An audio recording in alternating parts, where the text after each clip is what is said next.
Welcome back. Today we are checking out the Premier Inn near Angel Station in Islington. We're staying in a one-person queen bed room. It looks like we also got a sofa bed as well, so I guess technically 2 to 3 people could stay in here. So let's have a look around the room. We'll start off at the door as you come in. Got your fire safety instructions and your little peephole to see who's at the door, and then you've got your standard door lock, and off to the side there's the card slot we have to put in to keep the electricity running, so the lights and stuff come on. As we come round to the right of the door as you come in is this full-length mirror where you can see me, and then if we spin round to the other side, opposite that mirror, are these coat hooks, I guess. Coat hooks? Yeah, there must be coat hooks, hangers, place to store your clothes as you come in. If we carry on round, there's this little mirror here. It's not full length. It's next to a hairdryer, a set of sockets, and this light switch that turns on a light around the mirror. So I guess that's for getting ready in the morning. As we carry on round to the left, we have what is kind of like a mini wardrobe, but open. So we've got this up top. We have some spare bedding, I guess, for the sofa bed. On the left, we've got a bunch of coat hangers, actually nicely coated. And then as we come round, there is a tea making station. So you get a kettle, 2 cups, a bunch of tea bags, and some milk, sugar, and that sort of stuff. And there's 2 glasses there as well for drinks. As we come down, there's a shelf, so you can put your clothes and stuff on there. And then at the bottom, there's a bin. If we carry on round, there's a TV, quite a big TV actually. Down to the left of the TV is a HDMI port. I guess you can plug your own content in and view it on the TV. And then central underneath the TV are a set of plug sockets and USB ports, 5 volts, 3 amps for a USB-C port, and 5 volts, 2.4 amps for the USB-A port. And then as we come further around, there's another light switch. What does that do? Okay, that turns on a sort of atmospheric light, is that what you call them, above the TV. So yeah, I guess if you wanted to enhance your viewing experience, you can turn that on. And then off to the left here, there is the bottle opener mounted onto the side of the wardrobe. So let's give this TV a go and see what kind of experience we have. Actually, no brand on the remote or anything, so not quite sure what TV this is. We've had some not great experiences with Samsung smart TVs, so let's see what this one is like. Got some Premier Inn branding. Okay, doesn't appear to be smart, but that's probably a good feature. It takes you straight onto the TV. Let's have a look.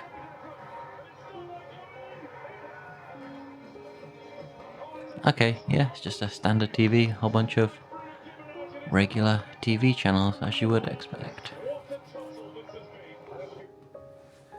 Let's carry on round.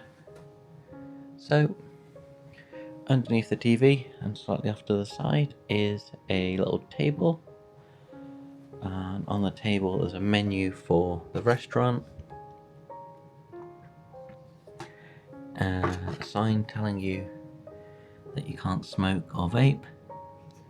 And then some instructions for the thermostat.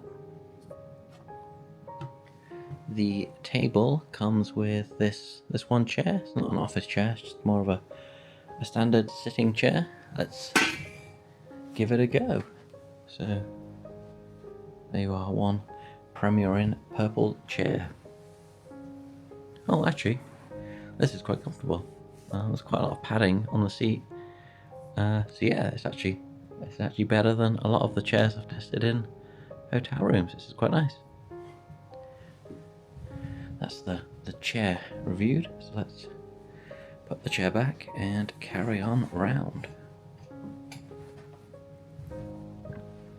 So as we carry on round, there's a connecting door. So I guess if you want adjoining rooms, you can get them with a connecting door. And then as we carry on round, there is a window in this room. So if we pull back the curtain, there's a window. There's a sign saying you can't open it, and it's a bit dark, so I can't really see what view we got, but appears to just back onto some houses or something like that, so not really much to see. In terms of privacy, you have this little net curtain thing, which is for your privacy curtain, and then there are the two full-sized curtains as well. There's these two full-size curtains that you can draw, which are the blackout curtains. And something which we don't see all the time are that the curtain rails are designed such that they naturally overlap there. So you can see there's some overlap on the curtains, so we won't have to get out the coat hanger and do the same trick we did in Las Vegas. So if we carry on around now, we're getting to the beds. So this here is the sofa bed. It actually came set up in bed format. So there's a giant cylinder pillow here. Is it a pillow? Is it a cushion? One of them. And then there's no bedding, but we saw the spare bedding up on the wardrobe over there. So this would be your sofa bed. Oh, and while I'm here, I just spotted that by the table there is one single plug socket as well. So let's leave that bed. That is a bed. Can you pull it open? Does it transform into? No, that is literally just a mattress. So there's no real sofa mode. It's just a bed that you can sit on, a bed sofa, I guess. As we carry on around, we come to the main bed. So this is the main bed. Off to the left of the bed, there's a spotlight type thing. So that light switch actually does the main lights, not the spotlight. Is there a... okay. Off to the side of the spotlight, there's a individual light there. So you can have individual lights either side after you turn off the main light. And then to the side here, there's a single plug, and there's a USB socket there as well. It says 5 volts, 2.1 amps. So I guess that's what, 10.1 watts. And then there's a side table as well. Then you've got your double bed. Comes with 2 pillows by the looks of it. Yeah, just 1 pillow each. So not the most pillows for a hotel, but we'll try them out later and see what it's like.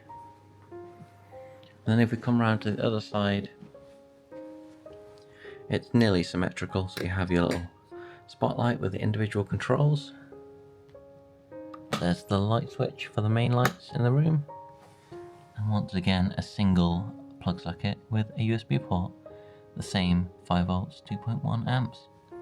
And this side is a bit more constrained for space because it's down the side of the bed by the wall. So you don't get a table, you do get a little plinth or shelf to put stuff on. If we back out of there a bit, we can look at the wall. So you get a piece of art. I don't really know what that is. Some quills, some feathers. And then there's the thermostat for the room on the side. Okay, yeah, you twist this thing to turn it up, and you twist it the other way to turn it down.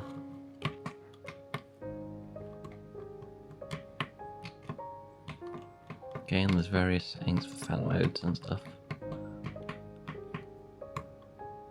Okay, that's that.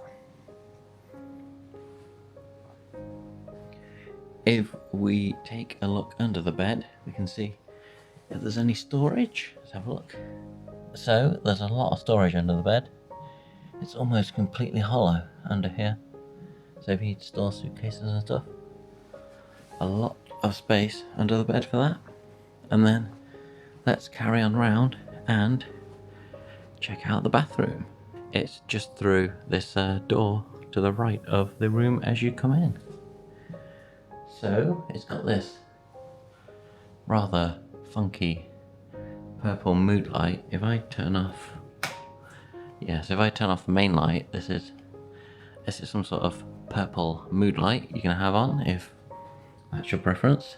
But let's go back to the full light. So as you come in, you've got this large mirror next to the sink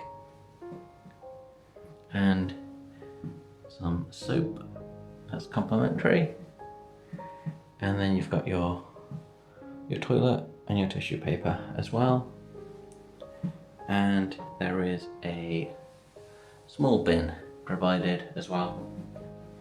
So I guess it's a pretty basic but functional bathroom. There's not a whole lot to show in here. On the door there's a hanger for towels, and then you get complimentary towels. So you get your hand towel and a full-size bath towel. As we come round, there's a nice big walk-in shower, and then you get a bath mat as well. So also in the shower, off in the corner, you get a shelf to put your stuff on.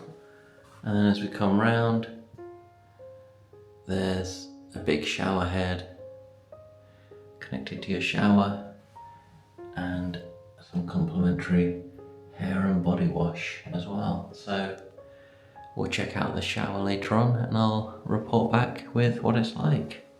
That's the room tour done then. So now let's check out the Wi-Fi. I just did a speed test and it's actually incredibly slow here. I got about 0.8 meg up and 2.1 meg down, and I've tried browsing the internet, and yeah, it's pretty slow. You can do basic internet browsing, but there's no chance of watching YouTube. Even Instagram struggles to load, so the internet's not great in here. This is on the free Wi-Fi. You can pay for premium Wi-Fi, which I assume is faster, but the free Wi-Fi is very basic in here. So I'm gonna try out the shower now and check out the rest of the room. So we'll see how that goes, and I will report back later on with a review after I've stayed in the room for a bit and learnt what it's like. I'm back. It's the end of the second day of my stay, so let's talk about what it's like now I've stayed here for a little while. Overall, it is very good. The bed here is fantastic. Had a great night's sleep. It's completely silent here as well. You wouldn't know how close you are to a major road. Super quiet, a super comfy bed. So had a great night's sleep. What else is there? The Wi-Fi here is fairly terrible. The free one, you get about less than a meg down, and it's just too slow to do anything. Basically, you can browse the internet, look at Google Maps and stuff, but anything more than that, you've got no chance really. You can pay £5 a day for the premium Wi-Fi, which I assume is better, but I haven't tried it. So yeah, if you want good Wi-Fi, this is another place. In terms of room service, you don't get your room service here unless you request it. I believe you can request it every day if that's what you wanted, but by default they won't service your room. You have to go and ask at reception before noon. I had a breakfast here this morning. Breakfast is your standard Premier Inn breakfast. So you get the classic English breakfast items like sausage, bacon, hash brown, beans, that sort of stuff, and there's a continental section as well with croissants, toast, and that sort of thing, and breakfast here is really good. I really enjoyed it. The shower here is also fantastic. It's really hot and really powerful, so a great shower here as well. One of the other really nice things are these coat hangers are like felt lined, so they're super soft and super smooth. So when you put your clothes on them, there's no risk of you snagging it on the fabric or anything like that. These are actually really nice coat hangers. So yeah, that's an added bonus. So overall, I would highly recommend this hotel. It's actually in a really good location. It's like 2-minute walk to the tube station, Angel. There's loads of shops and restaurants and stuff around here. It's a really nice area. And so, yeah, I would highly recommend this hotel. I've had a great stay.